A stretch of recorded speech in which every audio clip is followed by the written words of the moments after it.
وبلغ الرسالة ونصح الأمة وكشف الغمة وجاهد في الله حق جهاده حتى أتاه اليقين. اللهم صل وسلم وبارك على سيدنا محمد في الأولين وفي الآخرين وفي الملأ الأعلى إلى يوم الدين. أما بعد.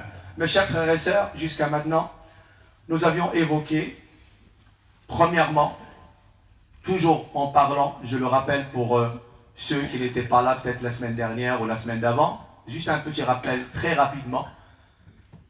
Premièrement, on parle toujours de l'étape 06, la première étape de l'éducation, et on a parlé de toutes les particularités et les caractéristiques à travers lesquelles se distingue cette étape. Et ensuite, on a évoqué aussi les problèmes et les difficultés rencontrées pendant cette période. Et la semaine dernière, on a évoqué les outils et les moyens que nous devons utiliser pour pouvoir aboutir à une bonne éducation, à une bonne transmission des valeurs de l'islam à notre progéniture, à nos enfants, à notre descendance. Et aujourd'hui, Inch'Allah, je ne pourrai pas évoquer l'ensemble des conseils et éventuellement des directives que nous devons enseigner et inculquer à nos enfants. Je me contenterai, Inch'Allah, comme je l'ai fait en arabe, d'évoquer uniquement 3-4 points, et puis le reste, je l'évoquerai ultérieurement, Inch'Allah.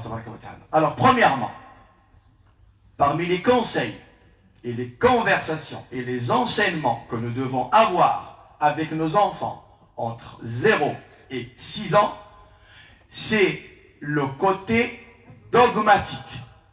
Ce sont la foi, les convictions et la croyance.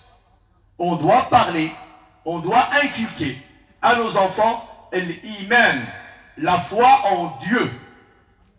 On doit lui enseigner l'unicité d'Allah, unique, seul et sans associé. On doit lui enseigner l'unicité dans sa divinité. Il a l'unicité dans sa seigneurie. Rabb, celui qui nous attribue la subsistance, celui qui nous crée, celui qui nous donne la vie, celui qui nous donne la mort, celui qui nous éprouve, celui qui solutionne nos problèmes. C'est notre divin, c'est notre Dieu, subhanahu wa ta'ala. On lui doit soumission, on lui doit obéissance. Vous voyez, on doit se remettre à lui, on doit implorer son aide, on doit l'évoquer, on doit l'invoquer. Et on doit aussi croire en l'unicité de ses noms et de ses attributs. Car aucune créature ne lui ressemble, subhanahu wa ta'ala. On doit absolument inculquer ces convictions-là dans les cœurs de nos enfants. Ils doivent connaître Dieu. Ils doivent connaître l'islam. Ils doivent connaître le messager Mohammed alayhi salam. Donc, bien évidemment, tout simplement, c'est de se focaliser sur les piliers de la foi. Croire en Dieu. Croire en ses anges.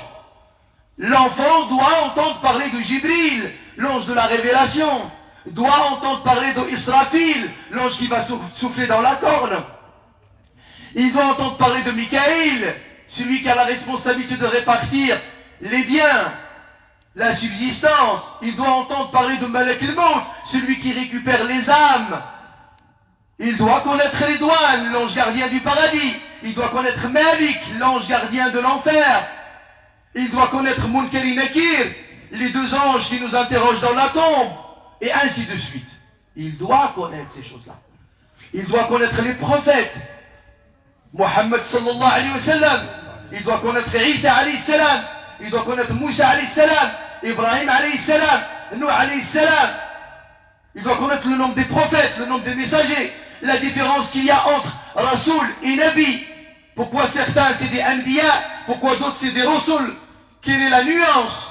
Il doit connaître tout ça. Il doit savoir ce que ça veut dire. Les livres. Qu'est-ce que c'est que le psaume de David? Qu'est-ce que ça veut dire la Torah de Moïse? Que ça veut dire l'évangile de Isa, le Coran qui a été révélé au prophète Mohammed sallallahu alayhi wa sallam. Les feuillets d'Abraham, Suhuf Ibrahim. Il doit connaître tout ça. Il doit savoir ce que c'est que le destin. Le bien ou le mal. Il doit savoir ce que c'est que le jour du jugement dernier. Qu'est-ce qui se passe le jour du jugement dernier? La balance, le livre qu'il doit avoir de sa main droite ou de sa main gauche. Il doit savoir ce que ça veut dire la traversée du pont. Il doit connaître le paradis. Il doit connaître l'enfer. Et comme je le dis tout le temps, comment pouvons-nous, mes frères et mes sœurs, enseigner toutes ces orientations dans le domaine dogmatique de la foi et de la croyance, alors que beaucoup d'adultes les ignorent malheureusement. Beaucoup de papas les ignorent. Beaucoup de mamans les ignorent. Si tu dis à une maman, le Zabour, le psaume, a été révélé à quel envoyé de Dieu? Et qu'elle ne peut pas répondre. Quand elle ne sait pas, quand elle ne connaît pas les anges, le malaïka, la fonction de chaque ange, comment peut-elle l'enseigner à son fils entre 0 et 6 ans? Et le papa non plus. Voilà pourquoi les assises au sein de nos mosquées, mes frères et mes sœurs, sont primordiales, sont d'une très grande vitalité. Vous avez besoin d'être ressourcés, d'être suffisamment informés pour pouvoir informer par la suite, pour pouvoir avoir les moyens d'éduquer et d'enseigner. Sinon, on va accentuer la continuité dans l'ignorance et dans la méconnaissance de Din. Et c'est tout à fait normal que notre état reste ce qu'il est au jour d'aujourd'hui. Parce que la foi, on ne connaît pas. La croyance, le côté dogmatique, on ne connaît pas. L'histoire de notre religion, on ne la connaît pas. Notre identité, on ne la connaît pas. Notre messager, alayhi salatu salam, on ne le connaît pas. On entend parler de Mohammed, pour certains Mahomet, voyez, ni plus ni moins. Le nombre de ses épouses, ses parents, ses enfants, ses filles, ses garçons, ses oncles, le voyage de l'immigration de la Mecque à Médine, tout ça c'est complètement méconnu. On a quelques détails, connaissances très fragiles. Ce n'est pas suffisant. On doit apprendre, et avec certitude. Et on doit être sûr. Ce n'est pas on m'a raconté, on m'a dit. Non, on doit apprendre. C'est de l'enseignement. C'est du savoir. On doit être dans l'authenticité. On apprend l'authentique, le juste, le vrai. C'est lui qui vient de le Coran al-Karim, le Coran, la parole de Dieu, la révélation, et de la tradition authentique de notre prophète Mohammed alayhi salatu salam. C'est pas des mille et une nuits. Il s'agit de s'inculquer les valeurs de din, et c'est ce qui va te permettre de te rapprocher d'Allah. Et c'est au sujet de ça que tu vas rendre des comptes à Allah tabaraka wa ta'ala yawm al-qiyamah. Deuxième point, très rapidement, nous devons inculquer, enseigner à nos enfants le courage. Notre descendance, notre progéniture, mes frères et mes sœurs, doit être courageuse. Elle ne doit pas être faible. Elle ne doit pas être fragile. Et quand je dis courage, ce n'est pas la bagarre. Ce n'est pas l'agression ou l'agressivité. Le courage, c'est de s'inscrire dans un élan de faire évoluer les choses. C'est d'avoir le courage d'entamer des domaines pour aller le plus loin possible.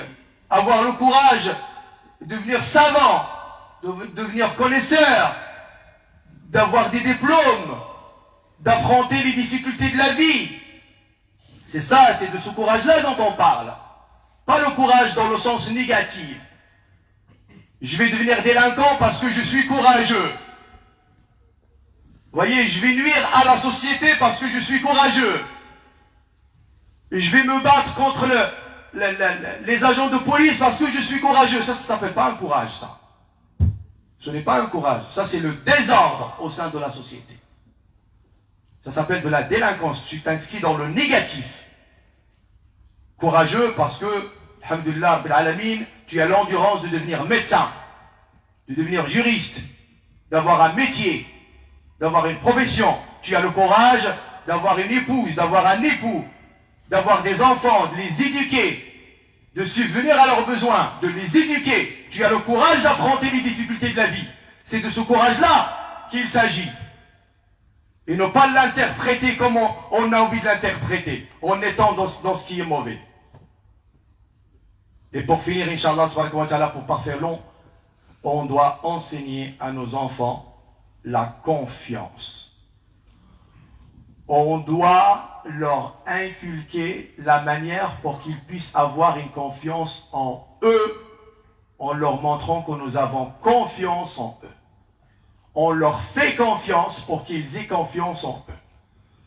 Malheureusement, les conseils et les directives et les méthodes qui sont employées au jour d'aujourd'hui montrent à nos enfants que nous ne leur faisons pas confiance. Parce que les propos que nous utilisons, et même certains qui ne se maîtrisent pas du tout dans les foyers, surtout chez nous les Maghrébins, les insultes, le mot « nta rahmar »,« nta ghir bghil »,« ad l'mkellakh »,« nta ma salih l'walou », « Mef babak feida », tu sers à rien. Voilà les termes qui sont employés. Que des mots qui ont une atteinte négative sur le moral et le psychologique de l'enfant, sur le mental de l'enfant. Et au final, arrivé à un certain âge, tu t'aperçois toi-même qu'il est fragile et qu'il ne peut pas affronter la vie. C'est normal, c'est toi qui lui as donné ces moyens-là. C'est toi qui l'as vidé de la confiance en lui-même. Et tu lui as jamais fait confiance. En fait, tu lui as jamais mis le pied à l'étrier. Tu l'as toujours encadré et tu lui as fait subir ton assistana. Il a toujours été assisté. Le jour où il est livré à lui-même, il se perd complètement. Il se perd complètement. Voilà pourquoi dans les prochaines interventions, Inch'Allah, j'évoquerai beaucoup plus de détails à ce niveau-là, parce qu'il y a d'autres orientations, il y a d'autres directives, il y a d'autres enseignements, il y a d'autres conseils que nous devons absolument se mémoriser dans nos esprits, dans nos mémoires, pour pouvoir les transmettre à nos enfants, Inch'Allah ta'ala. Ibadallah, inna Allah wa malaikatahu yusalluna ala nabi. يا أيها الذين آمنوا صلوا عليه وسلموا تسليما صلى الله عليه وعلى آله وصحبه وسلم تسليما كثيرا وارض اللهم عن الخلفاء الأربعة وعن الست الباقين من العشرة اللهم انفعنا بمحبتهم واحشرنا يا مولانا في زمرتهم اللهم اغفر للمؤمنين والمؤمنات المسلمين والمسلمات الأحياء منهم والأموات ربنا اغفر لنا ذنوبنا ويسر لنا أمورنا واختم بالباقيات الصالحات أعمالنا ربنا عجز الطبيب فداونا وفسد الزمان فنجنا وضاعفت حيلتنا فقونا اللهم أرنا الحق حقا وارزقنا اتباعه وأرنا الباطل باطلا وارزقنا اجتنابه اللهم وفقنا لما تحب وترضى به عنا يا ذا الجلال والإكرام اللهم حبب إلينا الإيمان وزينه في قلوبنا وكره إلينا الكفر والفسوق والعصيان واجعلنا اللهم من الراشدين اللهم آت نفوسنا تقواها وزكها أنت خير من زكاها أنت وليها ومولاها برحمتك يا أرحم الراحمين يا رب العالمين اللهم اهدنا فيمن هديت وتولنا فيمن توليت وعافنا فيمن عافيت وبارك لنا فيما أعطيت واكفنا وقنا شر وسوء ما قضيت إنك تقضي بالحق ولا يقضى عليك فإنه لا يعز من عاديت ولا يذل من وليت تباركت ربنا وتعاليت اللهم ألف بين قلوبنا اللهم ألف بين قلوبنا اللهم اجمع كلمتنا اللهم اجمع كلمتنا واجعلنا يا ربنا كالبنيان المرصوص يشد بعضنا بعضا برحمتك يا أرحم الراحمين يا رب العالمين اللهم اشف مرضانا ومرضى المسلمين أجمعين اللهم اشف مرضانا ومرضى المسلمين أجمعين اللهم اشف مرضانا ومرضى المسلمين أجمعين وصل اللهم وسلم وبارك على سيدنا محمد وعلى آله وصحبه أجمعين سبحان ربك رب العزة عما يصفون وسلام على المرسلين والحمد لله رب العالمين وقوموا إلى صلاتكم يرحمكم الله